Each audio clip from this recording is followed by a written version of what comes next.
Hey you guys, I thought I would hop on here today and share with you guys a little bit about our homeschooling space. I know I've shared a little bit with you before. We do have a homeschooling room. We don't really need a homeschool room. And we have little bookshelves, which I'll be sharing with you later for our subjects.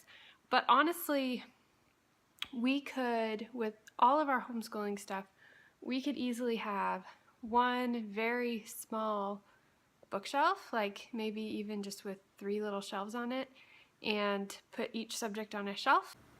Sorry, it's really bright, and this is not a messy house, this is real life. But like we have history stuff there right now for our history unit, and science stuff there, and then I don't know if you can see back there we have Bible stuff. But we could easily take that and put it on a 3 shelf bookshelf and just each subject be one shelf. But I thought I would show you kind of where our other stuff is. I have one box, and that one box has everything in it. I actually moved it to the living room instead of the homeschool room because this is where we do most of our schooling like this. Sometimes we'll do it at the dining room table, sometimes we'll do it other places, but it has everything in it that I need. And so if you have a small space, I thought I would show you what I do, maybe as a way of encouragement. And yeah, you really don't need a whole lot of space to homeschool. You just need a little bit. So let me show you what I do, and if you have any questions, let me know. And like I said, hopefully it'll give you some ideas. I'm not sure. This is just what we've been ending up doing. And like I said, we have a room that we could dedicate to homeschooling. We just don't use it. We don't need it. We just have the space. So we put something in it. But this is really what we use for our homeschooling room, our homeschooling space. Just our living room or our dining room table and this bin. Okay, so this is the bin. I can show you here. It is a hanging file folder box, and it is just something that we had lying around. And I had been using it to use files and stuff for our homeschooling, but over time it has morphed to where it really just holds all of our current homeschooling stuff. So any given time in this bin, I will have about 12 weeks worth of schooling, and then at the end of 12 weeks, I'll start over again. So I've shown you, and I'll put a link before, how I do my weeks and set those up. So I have all the stuff in here for Samuel, I have stuff in here for Timothy, and then I have any of the stuff for our individual subjects printed off, ready to go in here. So that is this section right through here. And then this is actually some masks that I need to really find another home for, just paper animal masks that the boys play with. And then this stuff right here is schoolwork. And so I'm going to have to start finding a new home, like a filing cabinet or something. But this is all the work that I've done with Samuel and Timothy for school. Timothy this year, Samuel since preschool. And it's all here, and I'm going to start going through that and paring it down and moving it somewhere else, which will actually give me more space in here.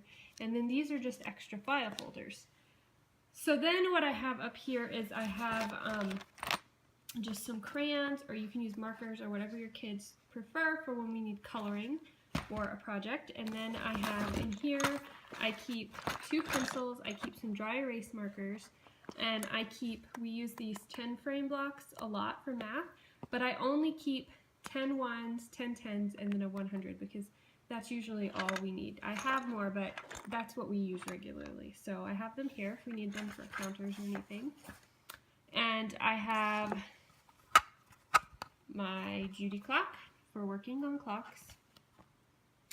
And then these are all phonogram cards and writing cards and all of that for Logic of English. These are kind of the manipulatives and game pieces for that. And I actually have more than we need, but I just went ahead and moved them all into this bin because I have the space, and then I don't have to think ahead about what I need because I've got it all here. Anything I need is there. So then we have our art textbook. This goes with our Logic of English. This is Timothy's math and Samuel's English, and then I keep each of their folders in here, which I think Samuel's is at the table still because we were using it, and then the whiteboard for Logic of English. And that's everything we need. So when we're ready for homeschool, I just pull this over to where we are, and I know that I can grab out either Timothy's folder or Samuel's folder.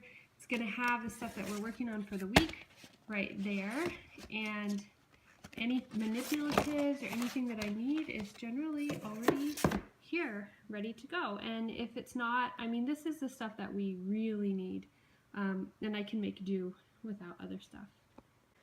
So that's it. That's kind of our homeschool room in a box, basically.